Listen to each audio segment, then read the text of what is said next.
Hallo almal, in hierdie video gaan ek vir jou leer hoe kwadreer ons 'n binoom. As a kwadraat gegee is, beteken dit dat a vermenigvuldig met homself.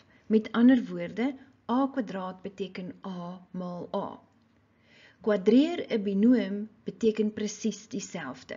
So as ek vir jou in 'n hakkie gee, x plus y sluit die hakkie gekwadreer, dan beteken dit jy moet vir x plus y met homself vermenigvuldig. En waar is ons? Ons is terug by hoe om twee binome met mekaar te vermenigvuldig. So jy gaan sê, x maal x is x kwadraat. X maal y is plus xy. Nou is dit y se beurt. Y maal x is plus xy en y maal y is y kwadraat. En dan let op, kan jy sien hoe het ek hierdie twee middelterme van my in alfabetiese volgorde geskryf, soos wat die reëls van ons verwag, xy. Dus om my sommetjie klaar te maak, x kwadraat ry saam en my twee middelterme is gelyksoortige terme, ek kan hulle bymekaar tel. Dus kan ek sê plus xy is plus 2xy en plus y kwadraat ry saam.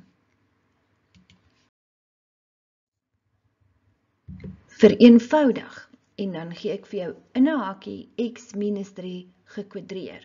So dit beteken jy gaan x min 3 twee keer skryf en dan die twee binome met mekaar vermenigvuldig op die metode wat jy nou al goed ken.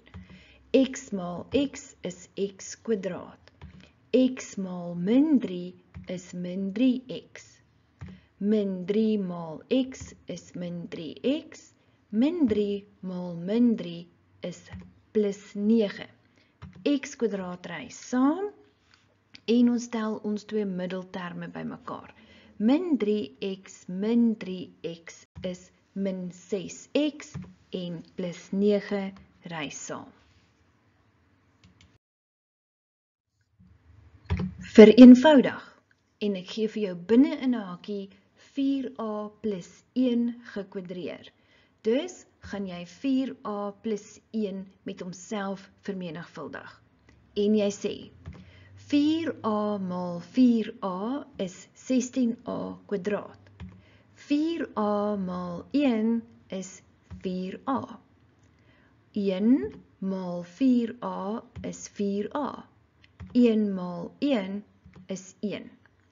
Is gelyk aan 16a kwadraat ry saam en ons twee middelterme. 4a plus 4a is 8a en plus 1 ry saam. Laaste voorbeeld waar ons 'n binoom kwadreer. En ek gee vir jou in 'n hakkie 3a min 2b gekwadreer. Dus skryf jy daardie hakkie 2 keer.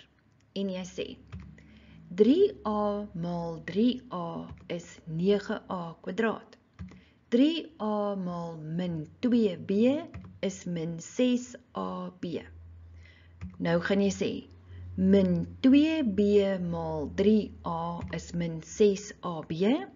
Min 2b maal min 2b is plus 4b kwadraat. 9a kwadraat ry saam en ons gaan ons middelterme bymekaar tel. Min 6ab min 6ab is min 12ab en plus 4b kwadraat ry saam. In die volgende les doen ek 'n paar gemengde voorbeelde oor algebraiese uitdrukkings, tipiese vrae wat jy in die eksamen kan verwag. Klik op die video in die linkerkantste hoek hierbo om jou direk na daardie les te neem.